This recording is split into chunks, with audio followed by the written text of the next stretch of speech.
네, 며칠 전 미 하원 본회의에서 한국의 비상계엄 선포는 한국 민주주의에 대한 모욕이자 세계의 민주주의와 법치를 위한 노력에 대한 모욕이다. 이렇게 규탄하는 연설을 한 의원이 있습니다. 미국 하원 외교위원회 최고참인 브래드 셔먼 의원. 평소 지한파로 알려져 있고요. 한반도 평화법안을 발의하는 등 한반도 평화 구축을 위해 애써온 의원입니다. 지금부터 만나보겠습니다. 안녕하십니까? 며칠 전에 미 하원 본회의장 연설에서요. 한국의 비상계엄 선포를 비판하는 연설을 하셨죠. 왜 어떤 내용으로 하신 겁니까? Well, the main point I made is that when President Yoon wants to say he's doing this, 윤 대통령이 한국의 국가 안보를 강화하고자 계엄령을 선포했다고 말했지만 저는 틀렸다는 말을 하고 싶었습니다. 한국 국가 안보에는 두 가지 기둥이 있습니다. 하나는 대한민국 국민들의 단합이고 다른 하나는 미국과의 관계입니다. 미국은 대한민국의 안보를 지키는 데 헌신하고 있습니다. 이것은 단지 미국이 1950년대 한국전쟁에 참전했기 때문만은 아닙니다. 민주주의를 지키기 위한 일입니다. 윤 대통령이 대한민국의 민주주의를 훼손할 땐 미국과 한국 간의 관계 역시 훼손하고 있는 겁니다. 계엄령은 한국에도 도움이 되지 않고 국가 안보를 위한 미국과의 관계에도 도움이 되지 않는다고 생각합니다. It was certainly not helpful internally to your country, and it wasn't helpful for the national security relationship. 자, 그런데 비상계엄 해제를 의결했고요. 한국 국회가. 그다음에 비상계엄 사태가 6시간 30분 만에 종결됐습니다. 한국에서 벌어진 이 과정 어떻게 보십니까? Very rarely are such major problems resolved or mostly 이런 중대한 문제를 신속하게 해결하는 일은 매우 드뭅니다. 대한민국 국회의원들의 민주주의에 대한 헌신, 또 국회 본회의장에서 계엄령 선포를 철회하며 보여준 용기는 훌륭했습니다. 또한 대한민국 국민들께서 보여주신 민주주의와 법치주의에 대한 헌신도 보기 좋았습니다.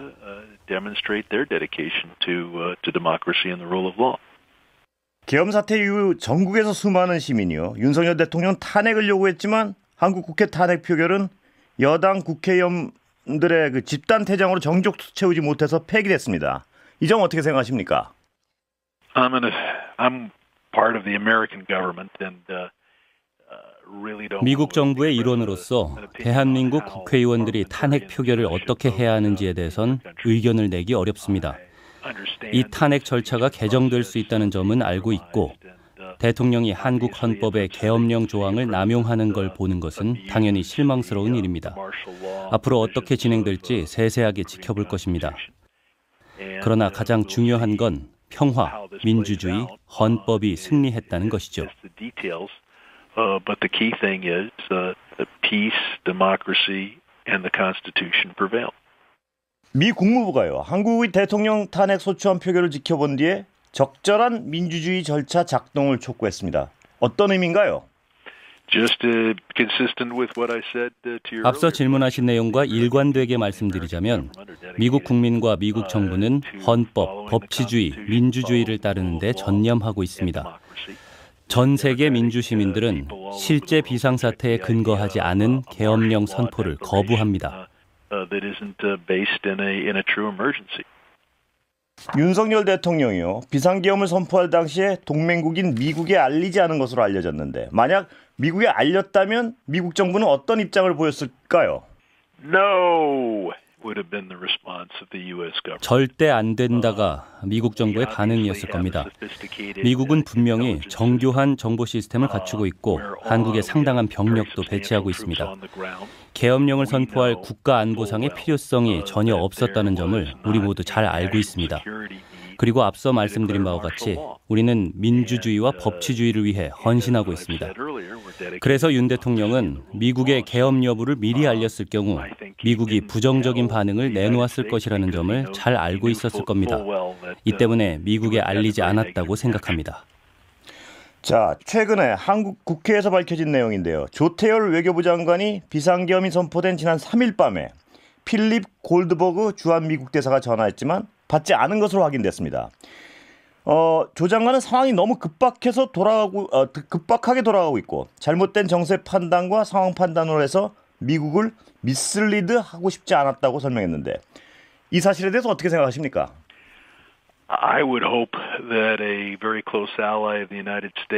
미국의 가까운 동맹국으로서 한국 외교부 장관이 전화를 받았다면 좋았을 것입니다.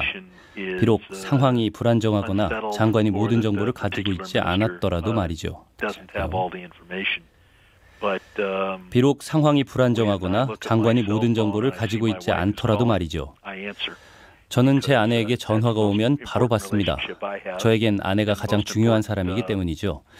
대한민국의 가장 중요한 외교 상대는 미국입니다. 김용현 전 국방부 장관이요. 이번 비상계엄 선포 일주일 전에 남북 간 국지전 유도하려 했다는 주장이 제기됐습니다. 북한 원점을 타격하라고 지시했지만 합참의장이 이를 거부했다는 건데요. 한국군 당국의 이런 움직임 어떻게 보십니까? This clearly deserves to be investigated. I don't know if there was this attempt. We have tens of thousands. 글쎄요, 이건 분명히 조사해 볼 일입니다. 이런 시도가 실제로 있었는지는 모르겠습니다. 미군은 DMZ에 수만 명의 병력을 배치하고 있고 이 병력은 싸우다가 희생할 준비가 돼 있습니다. 그러나 북한의 도발이 없을 때 위장 작전으로 발발한 전쟁으로 인해 병력이 죽는 것을 미국은 원치 않습니다. 그렇지만 저는 이 혐의가 부분적으로 사실인지 거짓인지 완전한 사실인지 모르겠습니다. 조사해야 합니다. 미국 역시 미국만의 정보 수집 능력이 있습니다. 그리고 만약 대한민국 국군이 남한 내 한 장소를 공격해서 사건이 발생했다 해도 미국은 북한의 공격이 아니라는 걸 알고 있었을 겁니다. 또 이를 공개하여 북한이 당시 그러한 공격을 하지 않았다는 것을 한국과 미국 국민들에게 분명히 알렸을 겁니다. 그렇다고 북한이 나쁜 일을 하지 않는다는 의미는 아닙니다. 그러나 만약 대한민국의 어느 장소가 북한에 의해 공격당하는 것처럼 보이게 하려는 시도가 있었다면 미국은 진실을 알고 있었을 것이고 이를 공개했을 거라는 얘기입니다.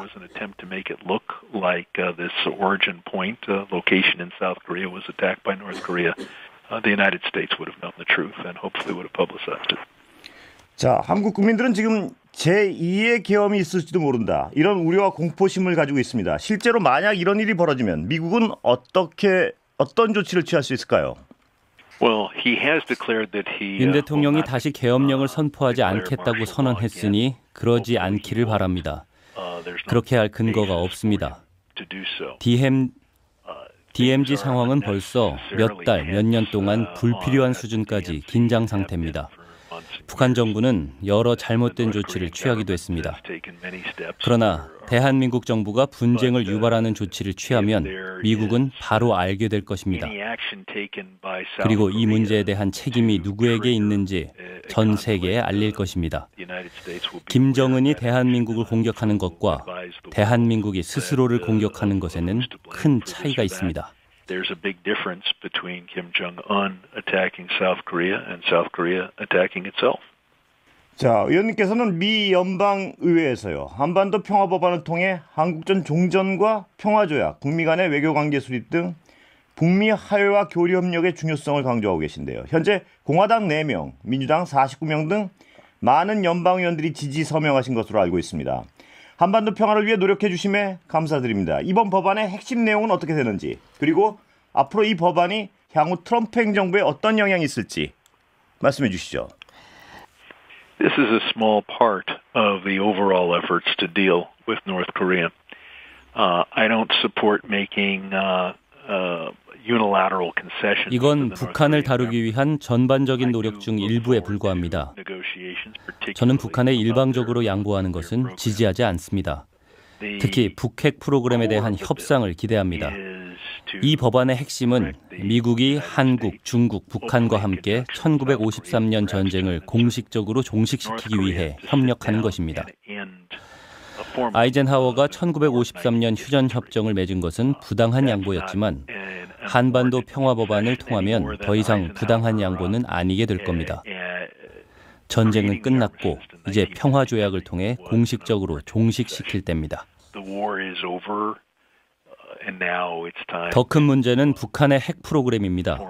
미국은 북한이 완전하고 돌이킬 수 없으며 검증 가능한 비핵화와 군축에 동의하지 않는 한 제재 정책을 유지할 것이라는 입장을 취해왔습니다. 저는 그것이 비현실적이라고 생각하며 성공적이지도 못했습니다. 그리고 날이 갈수록 북한은 더 많은 핵무기를 만들고 미사일 프로그램을 발전시키고 있습니다. 미국 외교 정책 입안자들이 그 입장을 고수함으로써 북한의 심리적 욕구를 충족시키고 있습니다. 북한의 모든 것을 요구한다고 해서 비난을 받는 사람은 없습니다. 그리고 완벽한 세상이라면 북한이 모든 핵무기를 제거하는 것이 되겠죠. 하지만 그럴 일은 없을 겁니다. 저는 협상을 계속한다면 핵 프로그램이 동결되고 핵무기 보유가 축소되고 검증은 이루어지겠지만 북한이 소수의 검증된 핵무기라도 계속 보유할 거라고 생각합니다. 세계 평화는 지금보다는 더 나아지겠죠. 트럼프 당선인이 무엇을 할지 예측하기는 어렵습니다. 제가 보기엔 트럼프 당선인은 취임 초반에는 한반도 문제에 집중하지 않을 것 같습니다. 국내와 세계에서 벌어지고 있는 다른 일들이 너무 많기 때문이죠. 김정은이 협상을 하도록 만들 겁니다. 김정은이 협상을 하려면 북한 주민의 삶의 질에도 관심을 가져야 합니다. 미국의 제재는 북한의 경제 성장과 일치하지 않습니다. 그러니 김정은이 협상 테이블에 기꺼이 나올 것인지 지켜봐야겠죠. 제 법안은 신뢰 구축에 초점을 맞추고 있습니다. 다 같이 앉아서 1953년 전쟁을 공식적으로 끝내자는 것이죠. 그러나 목표는 그 이상이며 서로의 나라에 대사관을 두는 등 여러 문제에 대한 합의를 하고자 합니다. 더 많은 가족 상봉, 제재의 종식, 그리고 가장 중요한 것은 북한의 핵 프로그램 동결과 축소, 검증입니다. Hopefully more family unification visits, an end to sanctions, and most importantly, freezing, rolling back, and verifying North Korea's nuclear program. 자, 이 평화 법안이요. 그동안에 윤석열 정부의 대북 강경책으로 인해서 어떤 어려움이 있었습니까? They're part of it. Americans pay attention mostly to Americans. 일부는 그렇죠. 미국인들은 주로 미국인들에게 관심을 기울입니다. 윤 대통령의 반대 의견도 어느 정도는 의미가 있지만 한국 국회의원들의 대다수가 이 조치에 찬성하는 결의안을 통과시켰다는 점도 의미가 있습니다. 우리는 서울에서 두 가지 메시지를 들었습니다. 내년에 이 법안을 통과시킬 수 있을 거라고 생각합니다. 많은 미국인들, 특히 한국계 미국인들은 이 법안에 찬성하고 있습니다. 그리고 윤 대통령이 워싱턴에 미칠 영향력은 지난달에 비해 확실히 줄었습니다. And clearly, President Yoon is less influential in Washington today than he was last month. 미국은 정권 교체 앞두고 있고요. 한국의 이번 그 비상계엄과 탄핵 사태로 인해서 한미 동맹이나 한미 관계에 어떤 영향이 있겠습니까? Hopefully, by the time Trump takes office. 트럼프가 취임할 무렵이면 서울의 문제가 해결되길 바랍니다. 이 위기가 6시간 30분 만에 실질적으로 해결된 것에 미국인들은 깊은 인상을 받았습니다. 국회의원, 국민, 그리고 대부분의 군부 인사들이 법치주의에 헌신하는 모습을 볼 수 있었습니다. 트럼프는 예측할 수 없습니다. 협상을 원할 것이고 협상을 성사시키면 우주 역사상 최고의 협상이라고 말할 것입니다.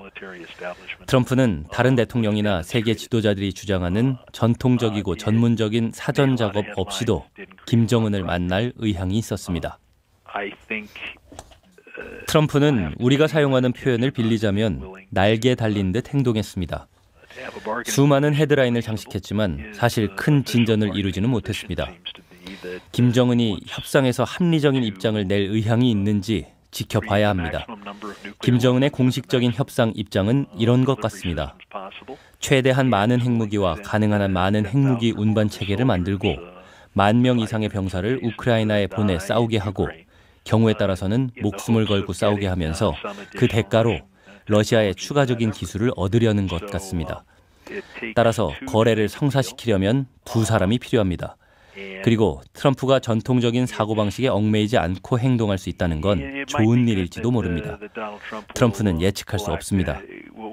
때로는 좋은 일이고 외교 정책에서는 종종 좋지 않은 일이지만 우리는 선택의 여지가 없습니다. 이것이 미국 국민들이 선택한 대통령이니까요.